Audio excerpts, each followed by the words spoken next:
हम जिस काम के लिए उपस्थित हुए हैं, मतलब सत्संग के लिए, प्रभु के नाम के लिए, उनका गुणगान करने के लिए, उसके मुकाबले में अगर हमें कोई पीड़ा, कोई तकलीफ, कोई कष्ट भी उठाना पड़ता है तो कोई मायने नहीं रखते, क्योंकि वो इतनी सस्ती चीज नहीं है कि जो सहज में मिल जाए। बहुत महंगा मोल है उसका, और हो सकता है मालिक की ओर से ये परीक्षा हो देखने के लिए कि इन लोगों में कितना धैर्य है, कितनी इनकी लगन पक्की और सच्ची है। तो जिनकी सच्ची और पक्की लगन होती है उनका तो ध्यान जो होगा वो उस शिक्षा की तरफ होगा, जो वचन फरमाए जाएंगे उन पर दृष्टि, कान, मन और सारी एकाग्रता जब वहां होगी तो बाहर की चीजों की उनको शुद्ध नहीं रहेगी, उनको ये परवाह नहीं होगी गर्मी है या सर्दी है या कोई किसी प्रकार का शोर शराबा है। आधी गर्मी तो मेरी समझ में खत्म हो चुकी होगी और थोड़ी देर में महसूस करोगे नहीं रहेगी।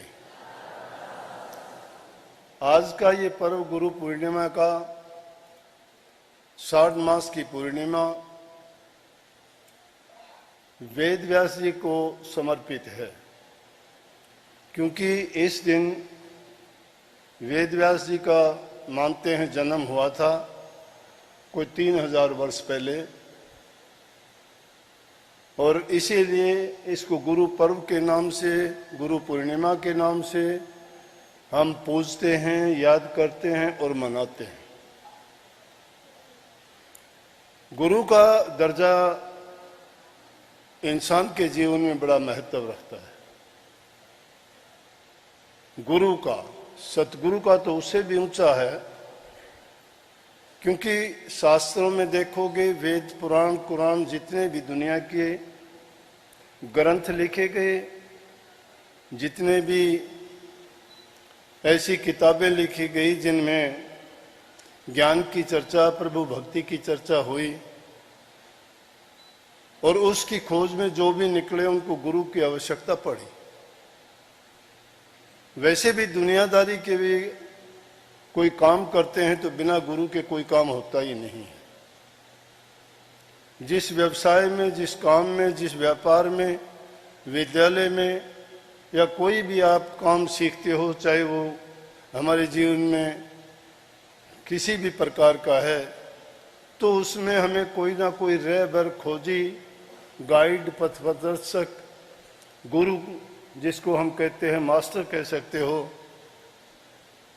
उसकी आवश्यकता पड़ती है। बिना उसके हमें ज्ञान नहीं हो सकता। गुरु बिन ज्ञान नहीं, ज्ञान बिन ध्यान नहीं, ध्यान बिन भक्ति नहीं है, लिखा है वेद में, पुराण में। तो हर चीज में गुरु की जरूरत पड़ती है। तो गुरु पूज्य माने गए हैं। प्रथम पूजा माँ बाप की मानी गई, क्योंकि उनके द्वारा हमें जन्म मिलता है। दूसरा गुरु विद्यालय में शिक्षा गुरु है, जो हमें ज्ञान देता है। और तीसरा गुरु जो हमें प्रभु की भक्ति की ओर जो हमें ज्ञान देता है, वो सर्वोच्च और सबसे ऊंचा पद उसका माना जाता है। तो इसलिए गुरु पूज्य है। पूज्य क्यों है कि जब तक गुरु से हमारा प्रेम का, विश्वास का नाता नहीं जुड़ता है, तब तक हम गुरु से कुछ प्राप्त नहीं कर सकते। कोई भी काम करने से पहले, आज भी आपने हम देखे होंगे, अगर पहलवान भी अगर अखाड़े में जाता है तो भी अपने वो उसका गुरु, उसको सिखाने वाला, उसका कोच जो भी होगा, उसके चरणों को छू के उससे पहले आशीर्वाद लेता है। वो उसकी पूजा है। अपने गुरु को जो इस प्रकार का सम्मान देता है, तो गुरु की ताकत उसके साथ काम करती है। गुरु का संबंध जब शिष्य के साथ ऐसा जुड़ जाता है तो शिष्य नहीं, उसके लिए गुरु लड़ता है। इसलिए हमारे शास्त्रों में गुरु का दर्जा बड़ा ऊंचा बचा दिया। परमात्मा मानते हैं ब्रह्मा, विष्णु, महेश को, परमात्मा का नाम लेके ही उनको सबको समझते हैं। आदित्य शक्ति को लेके वो पैदा हुए थे और आज भी वो हमारे पूज्य हैं। उनकी पूजा करके उनसे आज भी हम हर प्रकार की हमारी ज़रूरतों को पूरी करवाते हैं, उनसे मांगते हैं। हमारी मान्यता है ऐसी और हमें संतुष्टि होती है उनकी पूजा करके भी। और जो भी कोई धार्मिक अनुष्ठान या कोई भी कार्य करते हैं, ब्राह्मण लोग, पंडित लोग शास्त्र के विधि विधान के अनुसार कोई भी नया मकान बनाते हैं, कोई नींव रखते हैं, कोई कारोबार शुरू करते हैं, तो पूजा पाठ करवाते हैं तो सबसे पहले मंत्र में ही कहते गुरु ब्रह्मा गुरु विष्णु गुरुदेव महेश्वर गुरु साक्षात पार ब्रह्म तस्मै श्री गुरुवे नमः। गुरु को नमन करने के लिए क्या कहा है कि गुरु ही ब्रह्मा है। जिस रूप में जिसको गुरु मिला है, ये जरूरी नहीं कि ब्रह्मा जी गुरु है, नहीं। गुरु में सारे गुण हैं, जो उन सब शक्तियों के गुण हैं वो गुरु में माने गए। गुरु में कह दिए कि गुरु ही ब्रह्मा है, गुरु ही विष्णु है, गुरु ही महेश्वर है। और यही नहीं, साक्षात पार ब्रह्म, जिसको ब्रह्मा विष्णु महेश भी पूजते हैं, वो पार ब्रह्म है। वो साक्षात पार ब्रह्म है। तस्मै श्री गुरुवे नमः। इसलिए हम गुरु को नमन करते हैं, प्रणाम करते हैं। इसलिए गुरु का दर्जा बहुत ऊंचा माना गया है। लेकिन संत मत में तो अगर देखोगे तो गुरु के बारे में ही महिमा गाई गई है। वैसे तो मैंने जो पहले बताया, किसी भी ग्रंथ को, पुस्तक को उठा के देखोगे, कहीं भी ऐसा आपको नहीं मिलेगा जहां गुरु की महिमा ना हो। जो इंसान निगरा होता है उसको तो आदमी पास में भी अगर नहीं बैठने देते थे। हमारे पुरानी जो परंपराएं हैं उनको अगर देखोगे तो सिखों में तीसरे गुरु जो अमरदास जी हुए, 21 बार गंगा जी गए वो नंगे पैर, लेकिन जब तक उन्होंने गुरु धारण नहीं किया था, गुरु नहीं था उनका। 21 बार हरिद्वार गए, लेकिन एक बार जब वो आखिर में वापिस आ रहे थे तो एक ब्रह्मचारी से उनका संग हुआ। दोनों रास्ते में उन दिनों में पैदल जाते आते थे। आजकल तो सुविधा के अनेक साधन हो गए, आदमी एक ही दिन में जाके वापिस आ सकता है। काफी दिन लग जाते थे। तो दोनों आपस में बातचीत करते हुए रास्ते में बैठते उठते, जहां ठहरते इकट्ठे रुकते, खाना खाते, और जो भी दिनचर्या के कार्य होते, स्नान करना, कहीं बाहर घूमना, उठना बैठना, सभी काम करते हुए जब आ रहे थे, तो जब 21वीं बार थी या 22वीं बार थी, एक जगह रुक के उन्होंने बाहर घूम के आए, कुल्ला किया पानी से, और वो ब्रह्मचारी जी कहने लगे कि भाई बैठे बैठे जब बात चलते चलते इंसान सभी चीजें पूछ लेता है। आप काम क्या करते हो, आप कहाँ के हो, आपके पिता कैसे थे, आपका व्यवसाय क्या है, आपकी जाति क्या है। जब पूछा गया कि आपका गुरु कौन है, अमरदास जी कहने लगे मेरा तो गुरु है ही नहीं कोई। बोला अरे तेरा बुरा हो, तूने तो बहुत गलत किया। उसने जो लोटा था उसका लोटे को मिट्टी से उसने साफ किया। बड़ी अजीब सी बात है, देखोगे तो बड़ी अजीब सी बात है। हमारे यहाँ सब प्रकार की 5 तत्व हैं, उनका 5 तत्वों का रोल हमारे जीवन में क्या है। मिट्टी शुद्ध और पवित्र है। इसी मिट्टी में पखाना करते हो, पेशाब करते हो, बर्तन गंदे मंदे उसी में साफ करते हो, सब गंद मंद इसी में फेंकते हो, और वही मिट्टी वही किसी को खाद रूप में खेत में डालते हो, वो अनाज बन के फिर आता है, फिर हम उसको खा लेते हैं, और फिर उसको मिट्टी जब बनाते हो वही मिट्टी शुद्ध हो जाती है। वही जल है, जल में मगर मेंढक मछलियां कितने उसी में जन्म लेते हैं, उसी में मरते हैं, उसी में खाते पीते हैं, उसी में गंध फैलाते हैं, और वही शुद्ध और पवित्र जल है। उनको धोने मांजने से हम उसको पवित्र मानते हैं। इसी हवा को हम विषाक्त बना देते हैं हर प्रकार से, गैसों से, सांस लेने से, बीमारी से, रोग से, इसी वायुमंडल में सांस लेते हैं। लेकिन यही हवा सारी चीजों को पवित्र करने वाली भी है। इसी में यज्ञ हवन पूजा पाठ मंत्र करते ये शुद्ध हो जाती है। तो उसने बर्तन को शुद्ध करने के लिए मिट्टी से मांजा। मिट्टी क्या शुद्ध थोड़ी है, जल क्या शुद्ध थोड़ा है, वायु क्या शुद्ध थोड़ी रही है, शुद्ध ये खुद ही नहीं है। लेकिन उनको मांजने धोने से उनका जो प्रभाव होता है वो उतर जाता है, चला जाता है। एक दूसरे को ये साफ करते रहते हैं। इंसान के जीवन में भी पांचों तत्व बड़ा महत्व रखते हैं। जब इंसान गुजरता है तो आपने लिखा देखा होगा कार्डों पे कि फलाना आदमी 5 तत्व में विलीन हो गया, 5 तत्व में विलीन हो गया। इसका मतलब ये पुतला 5 तत्व से ही बना है। जल अग्नि वायु पृथ्वी आकाश, ये 5 तत्व हैं। और जब इससे ये शक्ति निकल जाती है, जीवात्मा इससे निकल जाती है, तत्व सब विसर्जित हो जाते हैं। हवा हवा में मिल जाती है, मिट्टी मिट्टी में मिल जाती है, जल जल में मिल जाता है। और ताज्जुब की बात यह है कि प्रलय और महाप्रलय के समय में भी ऐसा ही होता है कि जिस चीज और सारी की सारी आखिर में आकाश में ही जाके समा जाती है। तो उसने चलो बात दूसरी तरफ ना ले जाए कि मैं अमरदास जी की तरफ ही लेके जाता हूं, क्योंकि गुरु महिमा, आज गुरु पर्व है। तो उन्होंने कहा कि मेरा गुरु नहीं है। बोला अरे तूने तो मुझे भी अपवित्र कर दिया, तेरा गुरु नहीं है। जिस इंसान का गुरु नहीं है वो इंसान क्या है? ये महत्व है कि इंसान के जिसका गुरु नहीं उसका जीवन भी क्या है। बोला मुझे पता ही नहीं, उसको पता नहीं था। देखो धार्मिक क्रिया कैसी कर रहा है। 21 बार गया। गंगा जी को पवित्र मानते हैं, स्नान करना उसका दुख नाशनी पाप नाशनी मानते हैं कि एक बार उसमें स्नान कर लो जाके, हमारे पापों का नाश हो जाता है।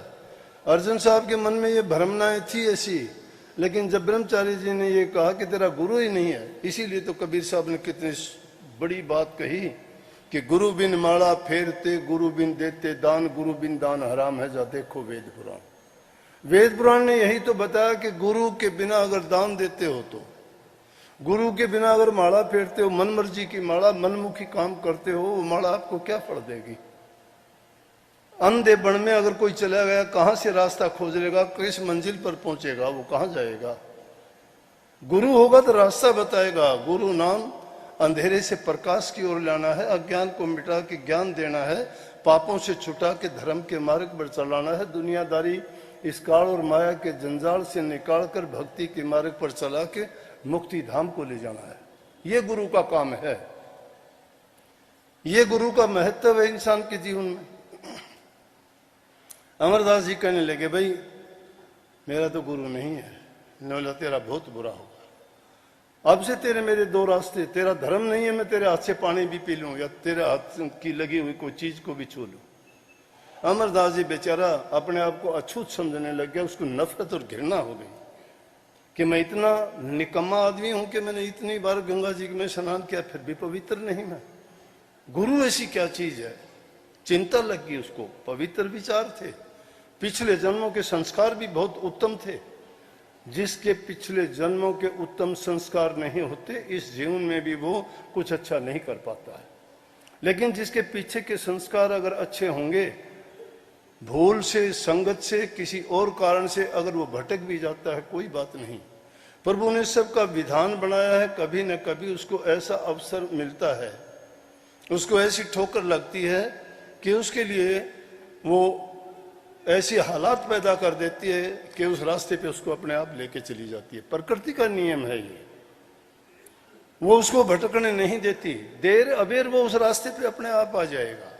जिसकी करनी में भंग रह जाता है पिछले जन्म में, अगला जन्म इंसान का पाता है, गुरु मिलता है, सत्संग मिलता है, नाम भी मिलता है। क्योंकि गुरु नाम देता है तो गुरु होना चाहिए। गुरु होना चाहिए शब्द भेदी, जो घर का भेदी होगा, तत्ववेता, त्रिगुण रहित को गुरु कहते हैं। ये गुरु नहीं, ये भिखमंगा गुरु नहीं है, ठग लुटेरे गुरु नहीं है। मैंने कहा तत्ववेता त्रिगुण रहित। जो तत्ववेता कौन है? जिसने करनी की है। करनी किसने? गुरु की रहनुमाई में हो सकती है। मन मर्जी से गुरु अगर कोई बनता है, वो किसी का भला क्या करेगा, खुद भी इस कालजाल से नहीं छूट सकता। अमरदास जी इस चिंता में हो गया। नींद नहीं आती, भूख नहीं लगती। अच्छे संस्कार वाला था। घर में सोता, रात को नींद नहीं आती कि गुरु किसको बनाऊं, गुरु कैसा होना चाहिए, गुरु किसको कहते हैं, क्या पहचान करूं गुरु की, कौन ऐसा गुरु होगा जो मुझे ये रास्ता, सही रास्ता दिखा दे। दुनिया में तो गुरुओं की, धर्मों की, पंथों की कमी नहीं है, लेकिन ऐसा गुरु मुझे मिले कि जो मुझे प्रभु से मिलाप करवा दे, मेरा ये जन्म मरण का जंजाल है इससे छुटवा दे। इस काल और माया के देश में मैं नहीं जीना और रहना चाहता। इसी चिंता में काफी दिन गुजर गए, तो एक दिन रात को नींद नहीं आ रही, वो इसी चिंता में जब सोया हुआ था, उसी के घर में उसके भाई के लड़के की पत्नी, जो गुरु के घर से थी, अंगद साहब की लड़की,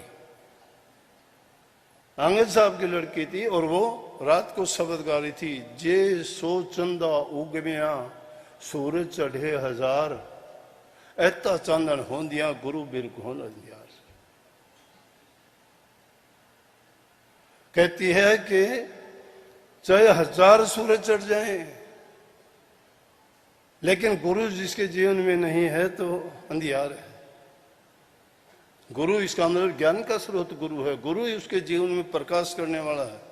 कही कि जे 100 चंदा उग गया, कि 100 चंद्रमा भी उग जाएं, हजारों सूरज भी चढ़ जाएं, सूरज चढ़े 1000, अरुण जितना चांदन होता है, इतनी रोशनी हो जाए, तो भी जिसके जीवन में गुरु नहीं है तो अंधेरा ही अंधेरा है। बस उसी टाइम वचन उसके हृदय में लगा कि ये गुरु का भेद है, ये जिसकी वाणी है। सुबह करनी मुश्किल हो गई, दिन निकलते ही लड़की के पास जाता है, पत्नी है, कहने लगा बेटी मुझे ये बता दे, जो वाणी आपने पढ़ी रात को कि गुरु बिन घोर अंधियार, ये वाणी किसकी थी? कहने लगे जी ये नानक साहब की वाणी है। नानक साहब मेरे पिताजी के गुरु हैं और हम इसका पाठ किया करते हैं। बोले बेटी तू मुझे मिलवा दे, तेरे पिता के पास ले चल। बोले मेरे पिता का हुक्म यह है कि जब तक हम तुझे नहीं बुलाएं हमारे घर आने की जरूरत नहीं। बोला कोई बात नहीं, अगर तुझे कुछ कहेंगे तो मैं अपने सिर ले लूंगा, लेकिन मुझे तुम गुरु से मिलवा दे, भेंट करवा दे, तेरा एहसान नहीं भूलूंगा। मेरे जीवन में वो अंधेरा है जो तुमने कहा है, और उसमें चांदन जब होगा जब मुझे गुरु से मिलाप होगा, मुझे उस गुरु के दर्शन करवा दे। मिन्नत करता है, बहू है, मिन्नत करता है, वो गुरु की महत्व को जानते हैं। उम्र में बड़ा, रिश्ते में बड़ा, और कहता है कि बेटी तेरा एहसान मानूंगा, जिंदगी भर तेरा एहसान नहीं भूलूंगा, तो मुझे गुरु से मिलवा दे। जब इतनी बातें सुनी, कहने लगी अच्छा मैं आपको लेके चलूंगी। इंसान है, माया की पट्टी आंखों पर पड़ जाती है, बुद्धि पर पर्दे पड़े हुए हैं, भूले हुए हैं हम। लाख चेताओ, लाख हमें ज्ञान की ठोकर लगती है, अनेक अवसर हमें मिलते हैं, लेकिन हम भूल जाते हैं इस माया देश का रूप ऐसा है। चलते चलते भी मन में ख्याल करता है कि अगर सच्चा गुरु, पूरा गुरु है, मुझे रास्ते में तो लेना आ जाए तो मैं समझूंगा कि भाई पूरा गुरु है। अब पता लग गया नहीं लग गया, अब लड़की ने संदेशा भेजा नहीं भेजा, अंगद साहब कहने लगे भाई समझी आ रहा है, समझी आ रहा है। उसको ये नहीं पता वो शिष्य भाव से आ रहा है, तुझे गुरु बनाने के लिए आ रहा है कि मुझे जाना चाहिए, हम बेटी वाले हैं, वो फिर भी बेटे वाले हैं, तो हमें इज्जत और सम्मान करना चाहिए। रास्ते में ही चला गया। दिल को दिल से राह होती है, उसने विचार किया नहीं, गुरु के साथ तार जुड़ के गुरु लेने पहुंच गया। देखते ही हक्का बक्का हो गया रास्ते भी, कि अरे मैंने तो सोचा था कि पूरा गुरु होगा, मुझे लेने आ जाएगा, तो लेने आ गया, ये तो पूरा गुरु है। पैर पकड़ लिए, बोले कि कहने लगे क्या करते हो, हम तो बेटी वाले, आप मेरे पैर ना पकड़ो। बोले आप गुरु हैं, गुरु का पद बहुत ऊंचा होता है, मैं शिष्य बनने आया हूं, मैं आपका समधी और चौधरी नहीं, मैं शिष्य भाव से आपको गुरु के भाव से इज्जत और सम्मान देता हूं, मुझे माफ करो और मुझे भी वो नाम की बख्शिश करो। नाम वो दौलत है जिस जीव को मिल जाती है उसके जन्म जन्मांतर के पाप कर्म कट जाते हैं। हम नाम लेते हैं, देखा देखी ले लेते हैं, ठीक है लेना चाहिए, लेकिन उस भाव से नहीं लेते। हमारे भाव नहीं होते, भाव बिना भक्ति नहीं होती। बिना भाव की चीज कोई भी हो, जिसका भाव गिर गया उसमें क्या है? कुछ भी नहीं है, कुछ नहीं मिलता। नफा उसमें मिलता जिसका भाव ऊंचा हो। तो भक्ति में भी भाव ऊंचा होना चाहिए। कहने लगा कोई नहीं, घर चलो, वहां करेंगे बात। नाम की दीक्षा दी अर्जुन साहब सदा के लिए, उसी घर के बन के रह गए, गए नहीं कहीं भी। और उसी का कारण था कि गद्दी के तीसरे गुरु बने अमरदास जी। गद्दी उन्हीं को दी गई, इतनी बड़ी उम्र थी। अमरू अमरू के नाम से जाने लगे। अमरू सेवादार कौन है? अमरू है। अपने गुरु के लिए पानी लाता था, जो जमुना जी से पानी लाता, नंगे पैरों जाता था, गुरु को पीठ ना दिखे मेरी। इतनी सेवा उसने करी, उम्र ज्यादा थी, इतनी उम्र होते हुए भी गुरु के लिए अपना जीवन उन्होंने पूरा लगा दिया। उन्होंने गुरु के महत्व को समझा। एक ही वचन उनको लगा था कि अरे तू नुगरा है, नुगरे आदमी का तो हाथ से कुछ लेने का, पास में बैठने का और उसके हाथ से कोई चीज लेके अपने लिए प्रयोग करने का बहुत बुरा पाप लगता है। तो इसलिए गुरु की महिमा क्यों गाई कि गुरु ब्रह्मा है, गुरु विष्णु है। गुरु सारे काम करता है, ब्रह्मा का काम रचना करना है। गुरु हमारे लिए सब रास्ते खोलता है। गुरु हमारे लिए पाप हरता कर्ता के कर्ता, हमारे दुखों को मिटने वाले, जीवन को संभालने वाला, सद्गुणों को देने वाला, रोग व्याधियों से बचाने वाला, हमारे मान सम्मान की रक्षा करने वाला, इस जीवन में इस काल और माया से बचा के निकाल के प्रभु के चरणों तक पहुंचाने का प्रबंध करने वाला गुरु है। ऐसे गुरु को बार बार नमन है, कोटि कोटि प्रणाम। धन्य है हमारा जीवन, हमें पूर्ण गुरु मिले। पूर्ण गुरु का मतलब कोई किताबी गुरु नहीं है। गुरु बहुत प्रकार के होते हैं। गुरु है 4 प्रकार के, अपने अपने अंग। पारस गुरु, दीपक गुरु, मलिया गुरु, भृंग। ये 4 गुरु 4 प्रकार के गुण बताए। पारस गुरु, पारस गुरु में ये गुण होता है कि जैसे पारस पत्थर लोहे को छू दे तो अपने गुण उसमें दे देता है, लेकिन अपने जैसा नहीं बना सकता। वो लोहे को सोना बना देगा लेकिन उसको पारस नहीं बना सकता। गुरु तो है लेकिन पूर्ण गुरु नहीं है। गुरु है वो, इसलिए एक दर्जा गुरु का पारस गुरु माना गया है। अपने प्रकार का गुरु है वो। अपने गुण उस पर लोहे सोना बनाएगा लेकिन अपना गुण और उसमें ज्यादा नहीं दे सकता। तो कहा कि पारस गुरु। दूसरा दीपक गुरु है। दीपक गुरु का दर्जा बहुत ऊंचा माना गया है। वो उसके अज्ञान को मिटा के ज्ञान देता है, अंधकार मिटा देता है, उसके भ्रमों को निकाल देता है। जो भी उसके मन में शंकाएं होती हैं उनका सबका समाधान कर देता है। ये कागज लेखी, पुस्तक लेखी, ग्रंथों की लेखी बात नहीं है, ये प्रैक्टिकल बात है। जो इंसान करनी करता है, नाम का अभ्यास करता है, नाम का सुमरण करता है, अंतर में प्रवेश करता है और जब रूहानी दर्जों पर पहुंचता है तो उसके भ्रम मिटते हैं। ये भ्रम किताबों की बातों से नहीं मिलते। लाखों बात सीख लेना, कुछ नहीं मिलेगा। तो दूसरी प्रकार का गुरु दीपक गुरु है। और तीसरी प्रकार का मलिया गुरु। मलिया गुरु कहते हैं चंदन को। चंदन के बाग में अगर दूसरे पेड़ भी होते हैं तो उनमें चंदन का पेड़ उनमें अपने गुण पैदा कर दिया, उनको चंदन थोड़ा बना सकता है। इसलिए गुरु का संग करने से, गुरु के पास रहने से जब तक करनी नहीं करोगे ना तो वो गुरु के गुण तो नहीं आ सकेंगे, लेकिन तब्दीली जरूर हो जाएगी। जिस प्रकार से एक पत्थर है, सख्त है, बाहर पड़ा हुआ है, उसकी तासीर गर्म है, लेकिन पानी में डाल दोगे तो ठंडा तो जरूर हो जाएगा। वो है तो पत्थर का पत्थर रहेगा, पत्थर ही वो, लेकिन तासीर में थोड़ा फर्क आ गया, वो ठंडा रहेगा, वो गर्म है। और चौथी प्रकार का गुरु कौन है? भृंगी गुरु। भृंगी गुरु वो होता है कि एक पतंगा होता है जो उड़ता रहता है, दूसरे पक्षियों कीड़ों को अपना डंक मारता है, डंक मार के बेहोश करके उसको लेके आता। अपनी कोई उनकी औलाद संतान नहीं होती। मिट्टी का घरोंडा बनाता है, उसमें बंद कर देता है और बंद करके फिर भूं भूं की आवाज निकालता है, शब्द सुनाता है, उसको अपना जैसा बना देता है।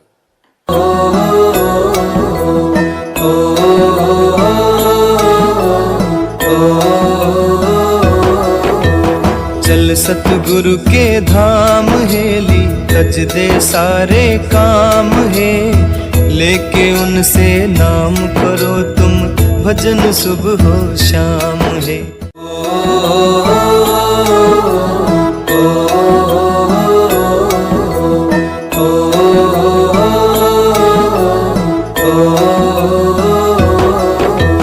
चल सतगुरु के धाम हेली, तज दे सारे काम है, लेके उनसे नाम करो तुम, भजन सुबह हो शाम है।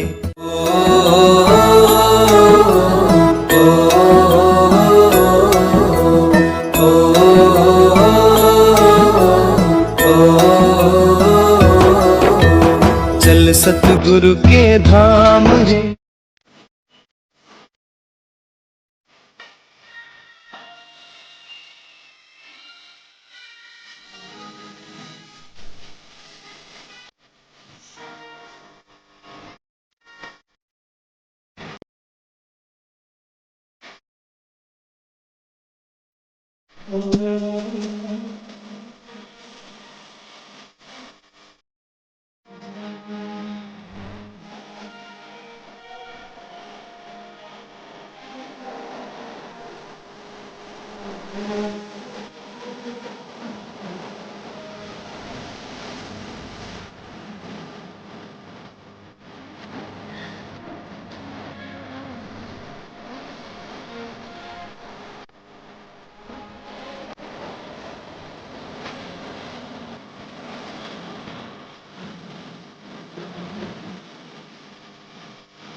जग की रीत निभाव, प्रीत गुरु से लाता ना, गंगा जमुना में फिर गोते लाता, घट गंगा में नाता ना।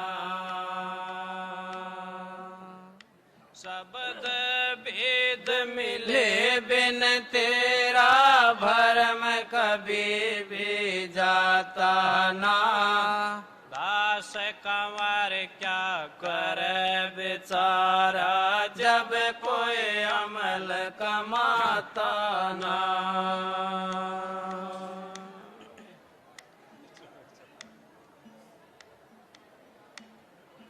झूठी आस जगत की सारी,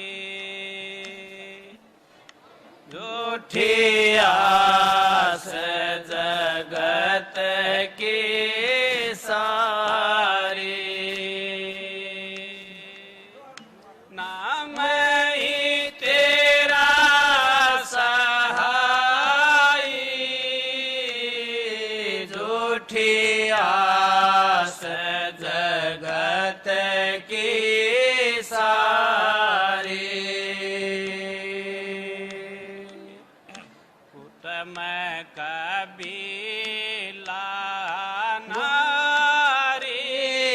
प्यारी, कुट में कभी नारी प्यारी, मतलब के बहने और भाई, झूठ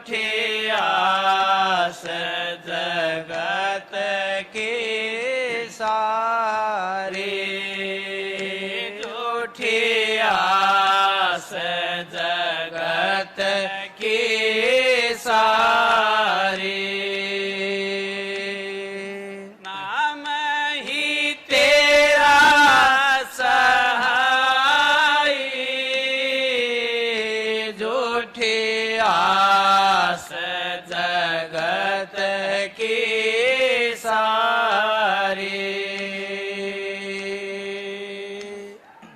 धन का क्या अभिमान बावरे धन का क्या अभिमान बावरे ये तो बादल कैसी छाई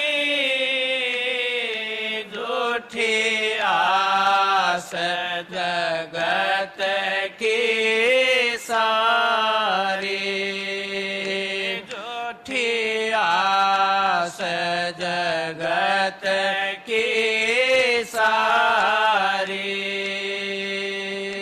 नाम ही तेरा सहाय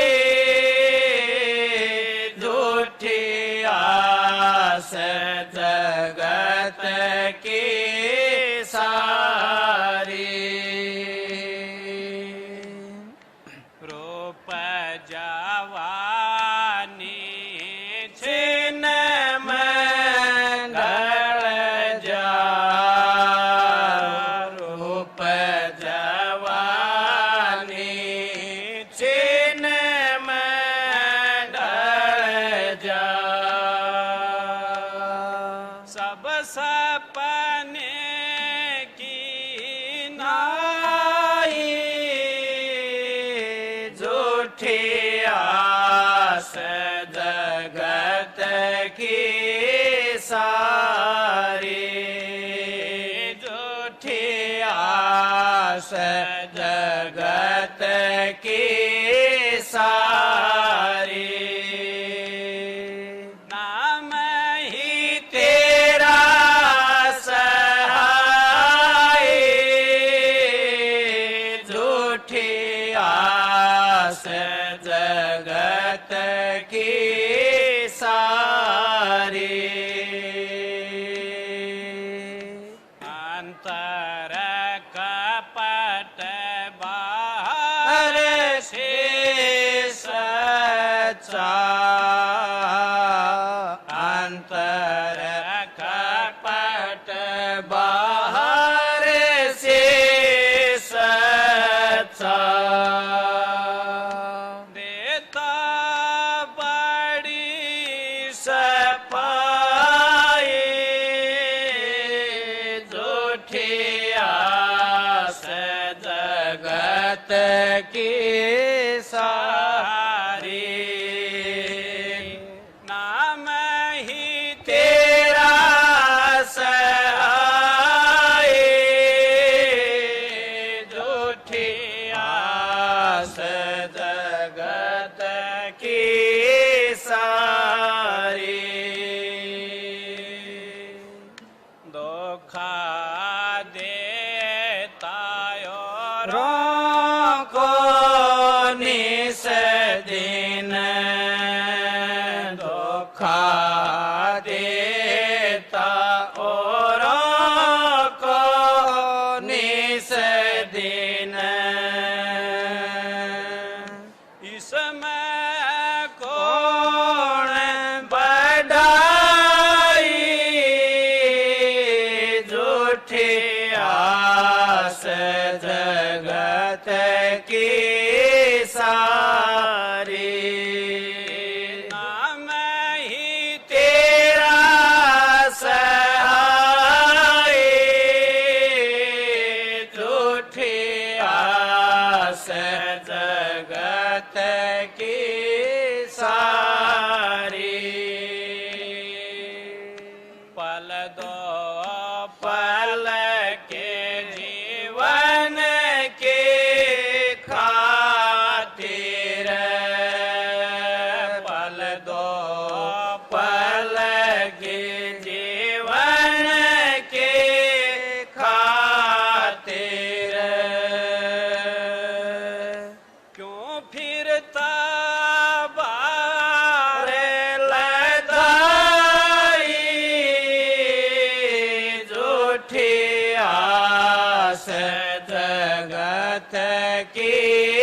सारी।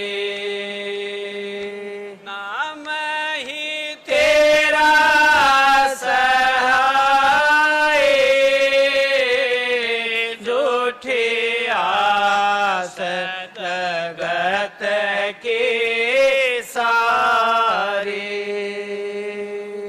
सतगुरु तारा चंद कह समझ कवर तू। सतगुरु तारा चंद कह समझ कवर। सतगुरु साच लखाए, झूठी आस जगत की सारी।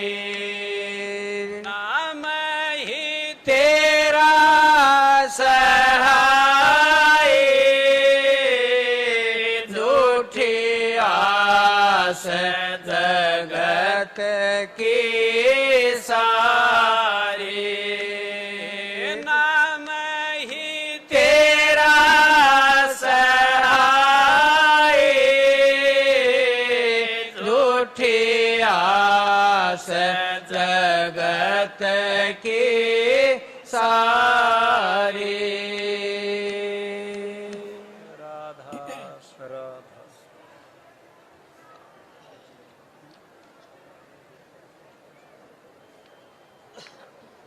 राधा स्वामी, राधा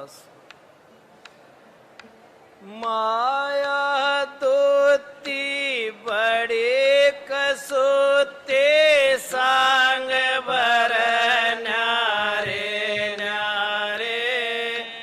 जोगे जपे तपे सन्यासी, सब पर ईसन डोरे डारे। रस के भोगे फंसे जाल में, जीते जी बाजी हारे।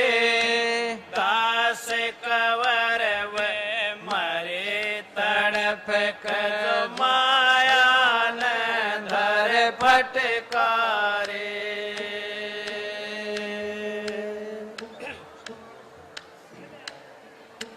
झूठा है संसार सारा,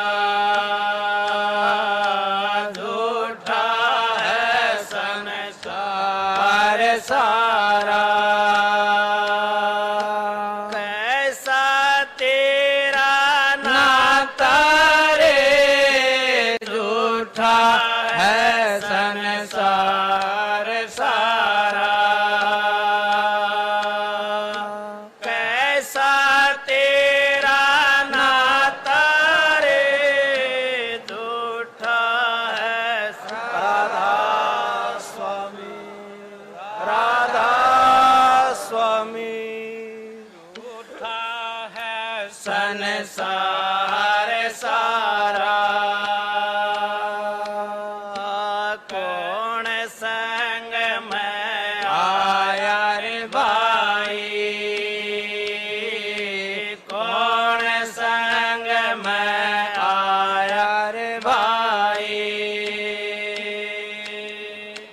कौन संग में जाता, सुतदारा और मार खजाना।